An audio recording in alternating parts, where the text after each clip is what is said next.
Hey guys, thanks for clicking on this video.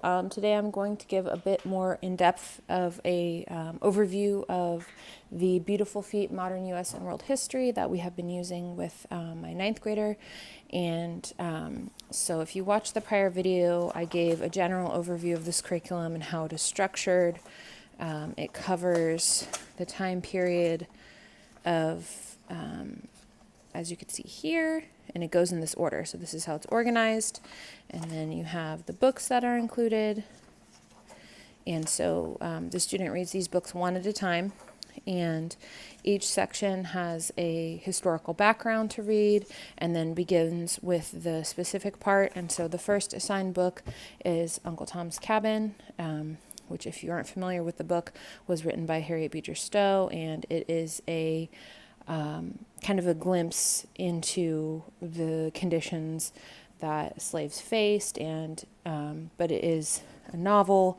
So here you can see the description, and what is really great about this book and having students read this book is, you're not getting a fact only type of what's the word? Like, it's not like a textbook, right? You're not reading about history in this sterile context or without context and reading these, things one after another. Because it is written in a narrative form, it's really utilizing that storytelling, compelling way that Charlotte Mason in particular, and to a certain extent other pedagogies like Waldorf, try to use to really pull the reader into the story and get you involved in the rise and fall of the characters. And what I particularly like about this book, and also the discussion questions that are used in this curriculum, is these aren't memorize and regurgitate at all. These are very difficult questions. A lot of them invoke the thinking of slave masters and having students evaluate them, not in a historical context, but in a moral context. Do you think that it's right that certain people are obligated to be slaves to their masters? Is that morally right? Is it okay for people to not be free? And then going beyond that, there is a layer of pulling from your own experiences. Have you seen examples of this type of behavior in your life? So like, here's an example of some of the questions. Describe someone's thoughts. What emotions does the author try to evoke? What is the point that Stowe's trying to make? And so then the student writes the answers to these questions. So what chapter is this one? And so here, I don't know if you can see, but there are a lot of Christian references in this curriculum. So we've kind of been looking at it from the standpoint of that was used during that time to keep slaves under their master's control. If you're not familiar with the Bible, back then copies were given to slaves that omitted certain parts, such as Exodus, where the Jews were fleeing from their slave masters in Egypt. And so at least one of the characters in the book, my understanding is, has been taught to believe these precepts, that you should always be obedient to your master, in the same way that followers of Christianity are loyal, to God. And so it's used in this kind of perverse way. And so I think that a lot of the references are to that in historical context. I don't think that it's specifically a Christian curriculum, if that makes sense. I mean, Beautiful Feet Books is Christian, but the way that I'm looking at it is the Christian verses and references are made in reference to the characters that were living in this book and how it was used to control them. And so that's my understanding, but that's just kind of something I wanted to point out if you are not looking for a Christian curriculum. And then, so let's see.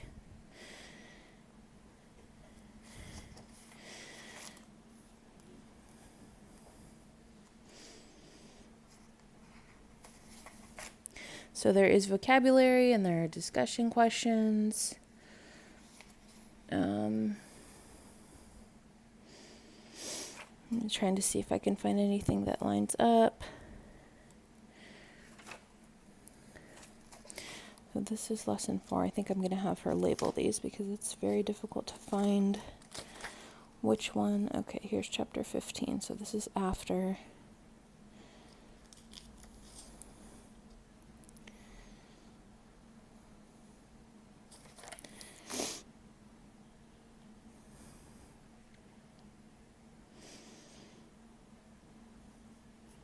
So here's an example of a discussion question. Why do you think the woman says this? Are there circumstances in which bondage is preferable to freedom? And so this is one of the things I was talking about where this is really a critical thinking question. And so she responded, the women probably are saying that because if they weren't slaves, it would be hard to get a job because of different races thinking that they are superior to African Americans. And selling them back into slavery might happen. Bondage is bad, but so is being free without freedom. And so that type of response and thinking about these issues, you know, for a student to be focusing on being free without freedom, that's kind of really what I'm interested in drawing out is, you know, why would someone say it's better to not be free, right? And the answer is because they're not really free, right?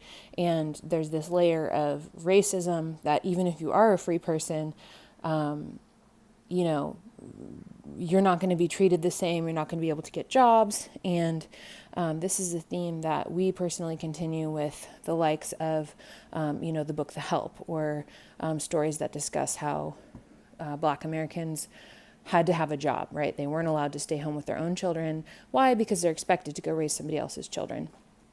So anyway, this is a very obviously meaty book.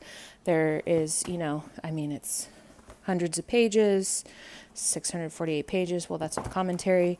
But I wanted to kind of further share my appreciation for the types of questions that are included, and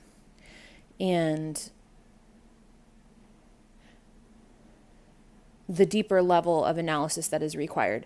If you want your student to be memorizing certain historical facts and have this, you know, encyclopedic knowledge of history, you know, that's a different curriculum. If you want your children to read these different books and really connect with the characters and develop empathy and understanding in a broader context, being able to empathize or sympathize with characters, and, you know, also while doing that, be reading great literature and gaining that historical knowledge.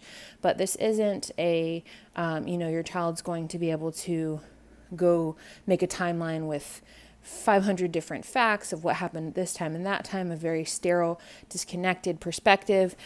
This is really great at having a student become enveloped in a story, be encouraged through the discussion questions to develop a much more deeper sense of critical thinking and understanding, and, you know, come away having a different or a more informed perspective than they had when they started. So that's kind of my impression so far. My daughter is about to finish this and move on to the next section, so I will try and update once we get further through this curriculum. But since I have had some questions about, like, you know, how does this work? How does your student do it? How does this differ from a textbook perspective? I thought I would jump on here and do that. Obviously, you know, this particular topic is not one that's pleasant to discuss or think about even, but it is a part of our history, and I definitely prefer using a narrative approach from, you know, an author's perspective that lived through this time. And so I think that this curriculum really does a good job at that, and I would definitely recommend it. So thanks for watching.